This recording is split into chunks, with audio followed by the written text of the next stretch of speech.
Bismillahirrahmanirrahim. Assalamualaikum warahmatullahi ta'ala wabarakatuh.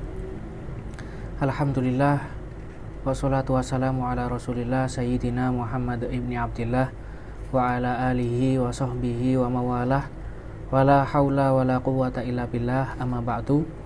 Para pemirsa, para pengikut, para pecinta YouTube MCT Malang Raya, alhamdulillah kita bisa melanjutkan pembahasan kita kali ini, yang mana masih di dalam pembahasan adab seorang murid kepada gurunya, yang mana kita masuk di dalam adab yang lebih spesifik lagi, yang lebih khusus lagi, ketika seseorang murid ingin mungkin bertamu kepada gurunya, atau mungkin ketika murid tersebut ada butuh kepada gurunya, sehingga murid tersebut harus untuk minta izin masuk di ruangan gurunya, atau mungkin hal-hal yang lain yang mengharuskan murid tersebut mau tidak mau dia harus masuk untuk menemui gurunya, yang mana ini ketika memang kita dalam keadaan yang mengharuskan kita untuk bertemu dengan guru kita. Adapun ketika kita itu butuh di dalam urusan ilmu, maka mungkin hal yang seperti ini itu kurang sesuai untuk diterapkan. Yang mana ketika kita butuh untuk menuntut ilmu dari guru kita, maka seharusnya bagi kita untuk menunggu guru kita.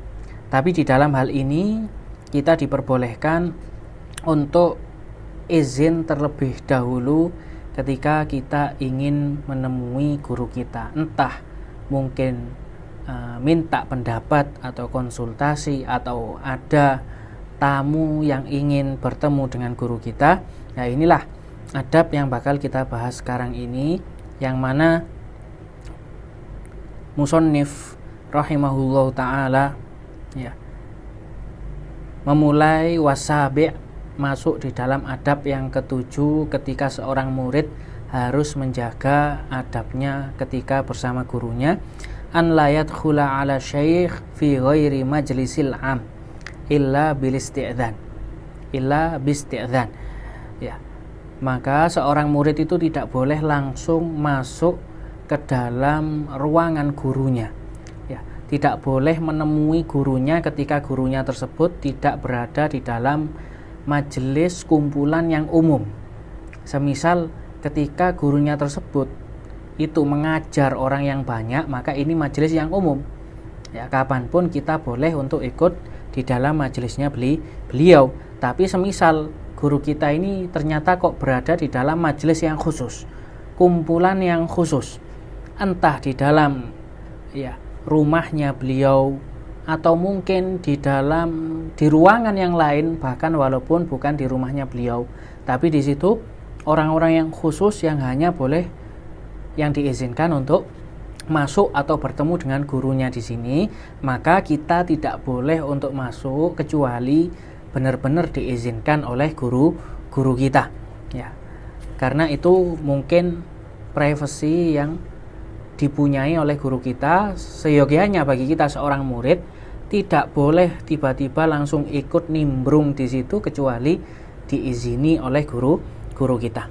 Ya, di sini bahkan katanya beliau, entah seorang guru tersebut wahdahu au kana ma'ahu ghairuhu, entah guru tersebut itu sendiri tanpa adanya orang yang menemani, atau bersama orang lain, tetap ketika itu ya kumpulan atau tempatnya di situ khusus memang hanya untuk guru kita, kita tidak boleh masuk di dalamnya kecuali dengan izin dari guru kita.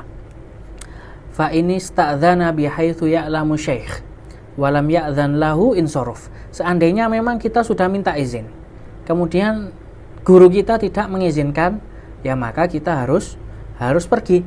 Ya, kita tidak boleh untuk memaksa atau bahkan nunggu di situ ya sampai mungkin membuat guru kita ini merasa ya enggak enak dengan adanya kita. Wala yukarirul isti'dzan, tidak boleh kita untuk mengulang-ulang atau terus-menerus untuk minta izin supaya diperbolehkan menemui guru kita, tidak boleh. Ya, ini bukan termasuk adab seorang murid kepada gurunya. Wa in syakka fi ilmi syaikhi bihi fala yazidu fil isti'dzani fawqa 3 marratin aw 3 turuqatin lil bab. Seandainya kita sudah izin. Ya, misal gambaran izin di sini itu ketika kita mungkin dengan bicara ya, atau dengan mengucapkan salam ketika sebelum masuk kepada guru kita, atau mungkin dengan mengetok pintu sebelum kita masuk di dalam ruangan khusus guru kita atau tempat yang khusus bagi guru kita ya. Kita ragu ya, misal sudah salam 3 kali ternyata kok nggak ada jawaban, atau kita sudah mengetok pintu 3 kali kok ternyata nggak ada jawaban, maka tidak boleh kita menambah salam atau kentokan pintu tadi lebih dari 3 kali. Ini salah satu adab yang harus kita jaga. Maka cukup 3 kali tersebut. Apabila nggak ada jawaban ya, guru kita tidak mengizinkan, tidak ada izin, atau bahkan ya tidak ada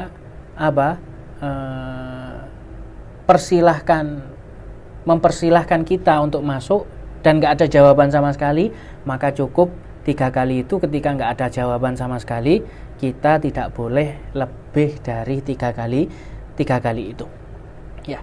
Kemudian juga di sini ketika kita mengetok pintu, ini juga ada adabnya. Tidak boleh kita mengetok pintu sampai terlalu keras. Ya, bahkan katanya beliau di sini salah satu adabnya ketika kita mengetok pintu guru kita, waliyakun turuqul bab khafifan bi adabin. Ya, kita mengetok pintu tadi dengan lemah lembut, dengan tidak terlalu keras. Ya, bahkan katanya beliau kalau bisa di sini bi atrafil asabi', dengan ujung jari ya, dengan ujung jari dengan kuku ya, sehingga ketika mungkin ketokan itu dengan kuku sama dengan mungkin tulang yang ada di jari ini, mungkin lebih keras yang ada di jari dengan tulang tadi daripada dengan kuku. Maka yang harus kita jaga ini kita mengetok dengan kuku, sehingga benar-benar sangat ringan, bahkan mungkin tidak terlalu keras di dalam suara ketokan di dalam pintu guru kita ya. Qolilan ya, pelan-pelan, sedikit-sedikit, tidak boleh terlalu keras atau terlalu cepat ya, sampai mungkin bisa mengganggu guru kita yang ada di dalam. Fa idza adzana wa kanu jama'atan taqaddama afdhaluhum wa asannuhum fid dukhuli wassalam ya. Ketika misal ternyata kita ini diizinkan oleh guru kita dan ternyata kita ini jamaah, kita ini membawa beberapa orang, kita tidak sendiri.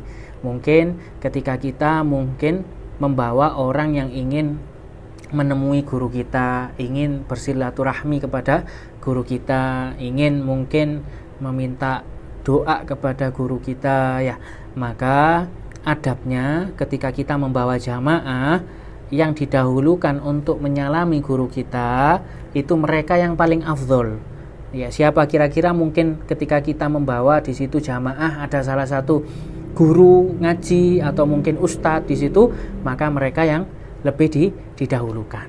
Kalau tidak ada, misal ternyata semua sama saja ya, tapi ternyata ada yang lebih tua ya, maka didahulukan mereka yang lebih tua untuk bersalaman kepada guru kita. Tsumma sallama alaihil afdhal fal afdhal, kemudian mengucapkan salam kepada guru kita mereka yang paling afdhal dari segi keutamaan tadi, dari ilmu, mungkin dari umur. Nah, ini yang lebih diutamakan untuk mengucapkan salam atau menemui terlebih dahulu, bersalaman dan mengucapkan salam tadi kepada guru kita ketika kita bersama jamaah. Kemudian wayadkhulu ala syekh kamilal hay'ah, ketika kita ingin masuk menemui guru kita harus dengan keadaan yang sangat sempurna ya, keadaan yang rapi, keadaan yang bagus, keadaan yang bersih ya, keadaan yang menjaga adab di situ. Mutatahhirul badan kita harus bersih, Wathiyab, baju kita harus bersih. Nadhifahuma ba'da ma yahtaju ilaihi min akhdhi dhufrin. Ya, itu semua harus bersih setelah kita juga, ya katanya beliau di sini, sampai memotong kuku. Ya, kuku kita harus dipotong saking menjaga adabnya sebelum kita menemui guru kita. Wa izalati raihatin karihah, kita harus menghilangkan bau yang menyengat terlebih dahulu, bau yang gak enak terlebih dahulu. Mungkin kita habis masak, kita harus ganti baju dulu, kalau bisa mandi dulu, kemudian pakai minyak wangi terlebih dahulu. Ya, la siyama idza qasodal ilma fa innahu majlisu dzikrin wajtima'in wa ibadatin. Apalagi kalau kita ingin menemui guru kita itu di dalam majelis ilmu, yang mana kita bermaksud untuk mengambil ilmu dari guru kita, ya, maka itu lebih ditekankan lagi untuk kita membersihkan badan kita, ya. Karena apa? Majlisu dzikrin, majelis ilmu itu termasuk majelis dzikir, ya. Maka seakan-akan juga ketika kita belajar ilmu, kita di situ seakan-akan berzikir kepada Allah Subhanahu wa taala, ya. Ibadah kepada Allah Subhanahu wa taala. Makanya di sini juga dikatakan majlisu dzikrin wajtima'in wa ibadatin. Ya, juga karena di situ majelis kumpulan orang-orang yang banyak, maka kita juga harus menjaga kebersihan kita. Ya, salah satu hikmahnya ya supaya kita tidak mengganggu orang-orang yang hadir di situ. Ya, lebih-lebih kita jangan sampai mengganggu guru kita yang mana kita mengambil ilmu dari beliau. Ya, ini adab-adab yang harus kita jaga ketika mungkin kita bersama guru kita. Ya, seperti yang telah kita bahas tadi, entah ketika mau menemui atau bahkan ketika ingin belajar ilmu kepada guru kita. Semoga ini semua bisa kita amalkan menjadi ilmu yang manfaat, barokah, ya, sehingga menjadi ilmu kita juga menjadi ilmu yang barokah ketika ngambil menuntut ilmu dari guru kita. Mungkin ini yang bisa kita bahas kali ini, sedikit tapi insya Allah cukup. Wallahul musta'an wa alaihi tuklan. Wassalamualaikum warahmatullahi taala wabarakatuh.